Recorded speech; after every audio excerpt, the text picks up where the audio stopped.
결국 이 완성은 무엇입니까? 우리의 생명이 다하는 그날 다 이루어지는 것이죠. 사랑하는 우리 성도 여러분, 아름다운 공동체를 만드는 사람들은요, 바로 마음이 하나 되는 사람들이라는 거예요. 마음이 하나 되기 위해서는요, 사랑이 필요한 것입니다. 성실이 필요한 거예요. 하나님께서도 참 우리를 위하여서 약속을 이루기 위해서 성실히 일하시는데, 사랑하는 우리 성도 여러분, 우리 소망 공동체, 우리 모든 구성원은 서로 약속의 개념입니다. 언약의 형제 자매들이라는 것이죠. 어떤 형제 자매입니까? 어떠한 언약을 가지고 있습니까? 내 이웃을 내 몸과 같이 사랑하라. 내 이웃을 나보다 더 존귀히 여기라. 이웃 앞에 우리의 허리를 동이고 낮아져라. 그것이 바로 성실인 것입니다.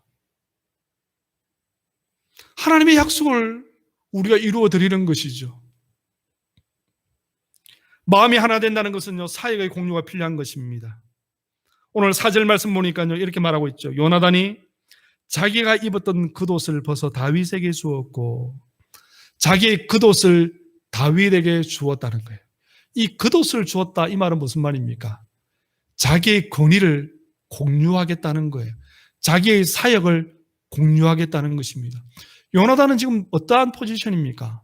어떠한 위치에 있습니까? 왕의 아들이죠. 왕자입니다. 왕자의 일을 공유하겠다는 거예요. 엄청난 열왕기상 19장 19절 말씀 보니까요, 하나님이 다 엘리야에게 말합니다. 엘리야야, 너 지금 로뎀나무 아래에 있는데 이제 일어나서 내가 너에게 지시한 곳으로 가라. 그리고 하사엘에게 기름을 붓고 예후에게 기름을 붓고 엘리사에게 기름을 부어라. 엘리야가 엘리사에게 갑니다. 그리고 19절 말씀 보니까 엘리야가 거기서 떠나 사바스의 아들 엘리사를 만나니 그가 12겨리소를 앞세우고 밭을 가는데 자기는 12째 겨리소와 함께 있더라. 엘리야가 그리로 건너가서 겉옷을 그 위에 던졌더니 엘리야의 겉옷을 엘리사에게 던졌다는 거예요.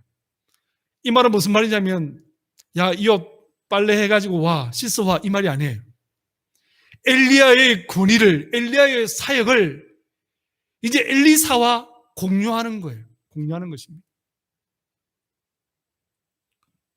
사랑하는 성도 여러분, 우리는 무시로 우리의 영적 리더들을 위해서 계속 기도하며 나가야 됩니다.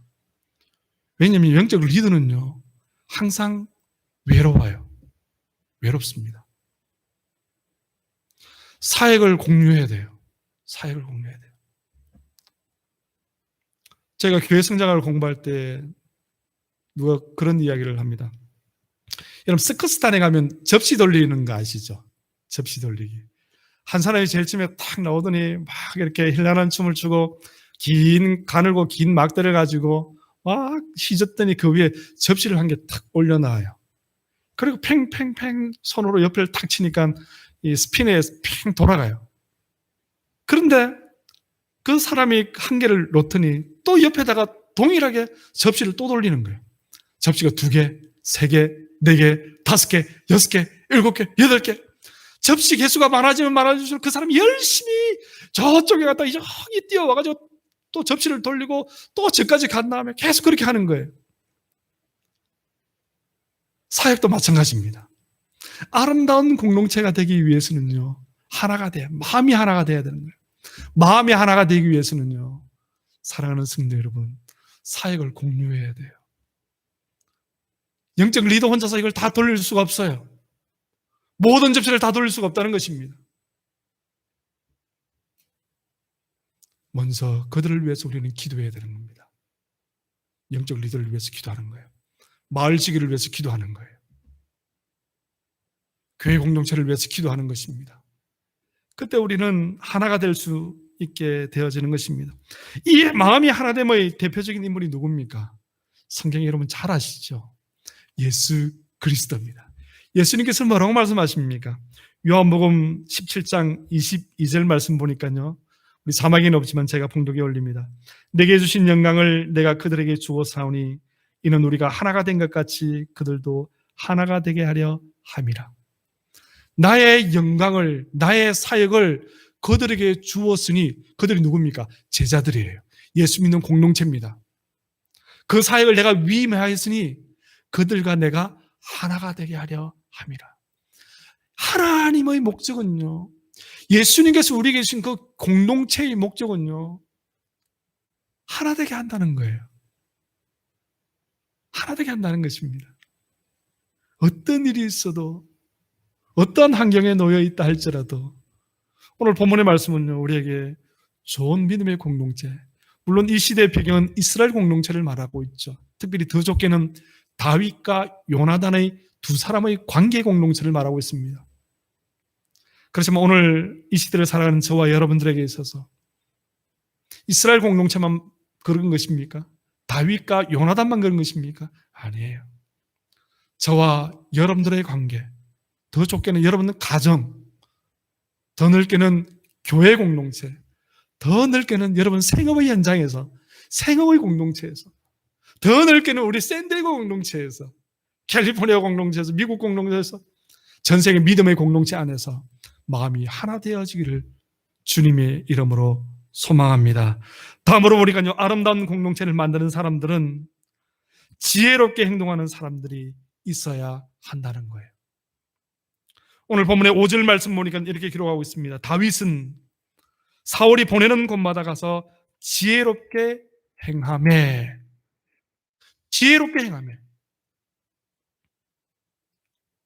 무턱대고 하지 않았다는 거예요. 지혜롭게 하였다는 것이죠. 사랑하는 성도 여러분, 지혜롭게 행동하기 위해서는요, 지혜로운 사람이 되기 위해서는요, 분별이 필요하다는 거예요. 분별이 필요하다는 것입니다. 열왕기상 3장 9절 말씀 보니까 이렇게 기록하고 있습니다. 말씀 보니까요, 누가 주의 이 많은 백성을 재판할 수 있사오리까?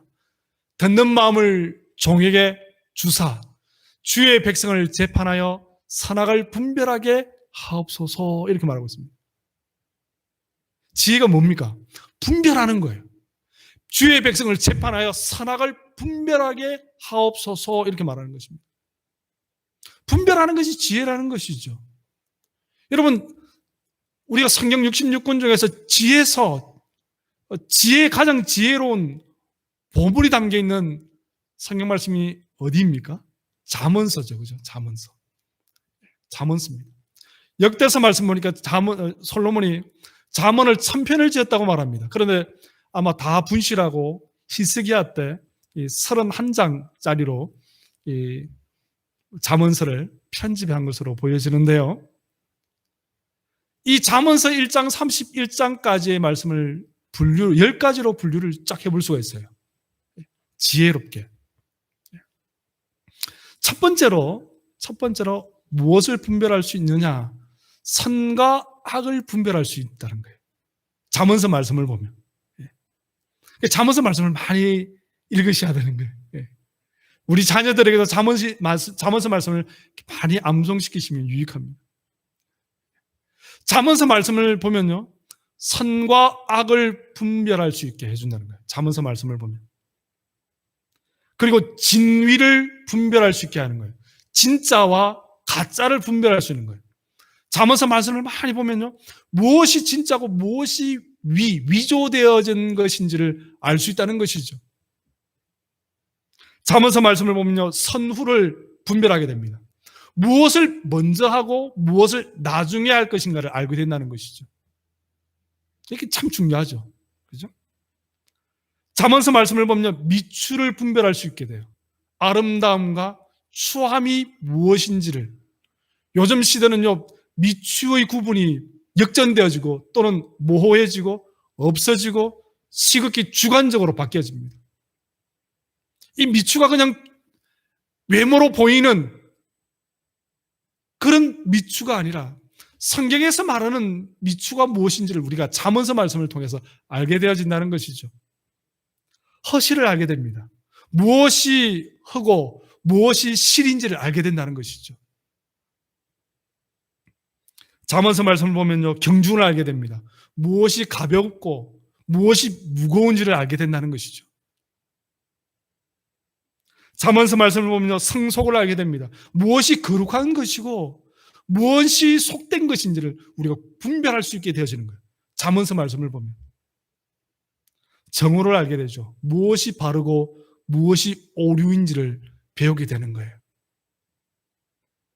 본말을 알게 됩니다. 무엇이 본질이고 무엇이 가진지를 알게 되는 거예요.